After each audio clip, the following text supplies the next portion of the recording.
Well, Tarano fans, Bruce Lewis here with Charlie Tarano.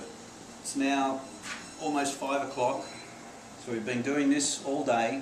Actually, let me correct my good friend Bruce. You see, he's back on Central Time. It's actually almost 3 o'clock. He forgot to move his watch back 2 hours. But please, Bruce, who cares what time it is, right? Well, if you didn't care what time it was, let's told you guys what let's time see. it In was. Australia, it's about 7:30 in the morning. Anyway, who cares what time it is? We've been doing this. We've been doing this all day, and I know you guys are out there, and some of you are thinking, "Wow, that's a pretty cool job." And you know what? It really is. We enjoy everything that we do as part of this business. We love going out and meeting consumers. We love hosting events. We love creating cool merchandise for you guys to wear and enjoy. But I've got to say, one of the most enjoyable parts of what we do is actually coming here to Nicaragua, to the factories, because this is where all the magic happens. I always say that to people. This is where the magic happens, and that's what we're doing today. We're experimenting with different blends. We're working on some blends that we've had put aside for some time, and we're tweaking them and making subtle changes and trying to arrive at something which we hope will bring a lot of pleasure and enjoyment to you. I think today, Charlie, we've tried at least a dozen different blends, and we've smoked some really nice cigars.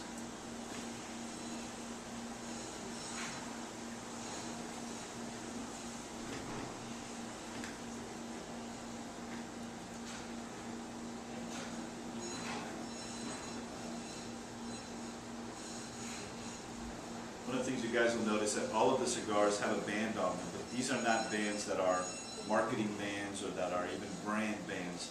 These are bands that the factory will put on to identify the sample, identify the date. Since we're always working on so many things, you have to have a way of identifying what you're smoking and identifying what you're working on. So that's really what you see here in some of these bands. As you can see here, do a little close-up.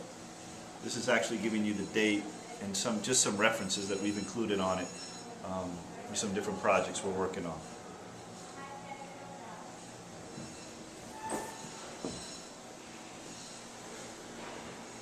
Whenever we work with blends, I think the real secret to finding a good blend is one which is very well balanced. And that's what we're always striving to achieve, a blend where there's some nice strength but also a lot of flavour to back it up. A little bit of sweetness there to round it out, and that's what we try really hard to define when we're tweaking a blend. If you have too much strength, it can really be overbearing on the flavour, and really that's what we like smoke. That's why we like smoking cigars, because we enjoy all those very subtle and delicate flavours that can be found in the tobacco. So whilst we all like some strength in our cigar, there's no doubts about that. The key component is to really have some nice depth and complexity and roundness of flavour. That's what we're trying to look for. One of the things you'll also find is we talk a lot about aging in our industry, and the tobacco that we use is all aged. But then we also age the cigars after they're made. So sometimes I'm asked, in the samples, like these blends that you're seeing, all of these blends have been aging. We'd already selected some of the blends based on some prior testing, so now we're testing the blend about 8 to 10 weeks after that we decided on some of these different versions. So we're actually trying cigars that have close to 3 months of aging time, in addition to the aging time that the tobacco has. So it's very difficult to choose a blend. It's impossible, virtually impossible to choose a blend that you make right at the rolling table. It's too young. The flavors will change. Sometimes for the better, sometimes not. Sometimes aging is always better overall for a cigar, but it may not there may be something you're tasting a week into the blend that begins to lose some of that flavor as more time goes by. So we not only taste the blends after we've aged the cigars, we taste the blends in all the different sizes that we offer. Most of the time it will be the same blend, but sometimes there's some even small changes that have to be made depending on the size to give the consistency of flavor throughout.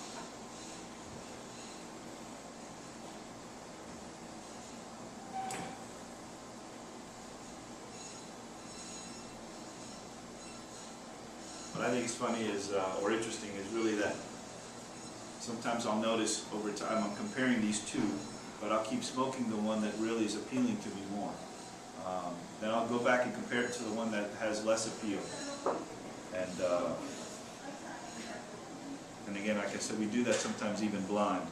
And if you haven't tried that, you know, just do me a favor, close your eyes or put a band around your bandana or whatever you like to use, and smoke with your eyes closed. It's actually a very different smoking experience.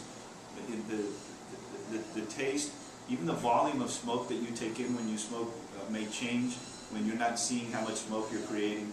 Just try it one time, just for fun. In fact, I would go so far as to encourage you not to smoke with your eyes.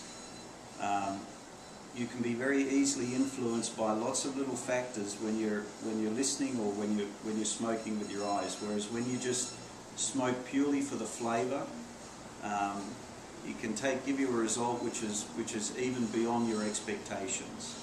And that's why we like to do that too. We like to smoke blind.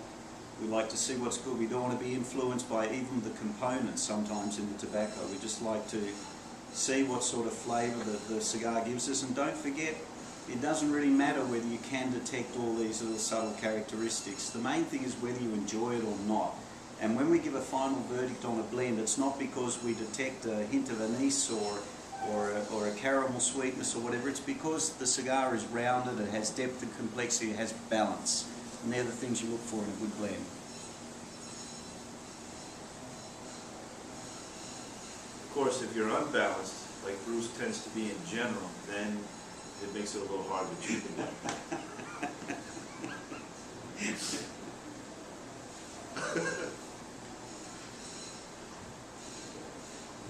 So we have a lot of fun in what we do as well. Well, you see, Bruce is Australian, so every once in a while he'll say things like, you know, this cigar is making me very hot and bothered.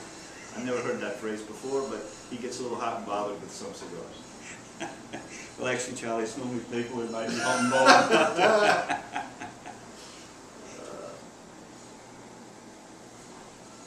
Bruce, let's not get into all wife jokes and stuff like that right now.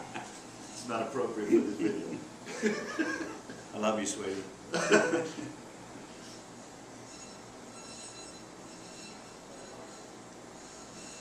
think that's a wrap. Before we wrap, I just need a vote on something. When Bruce came here, one of the first things he does is he takes off his, nah, don't worry about it. That's definitely a cut.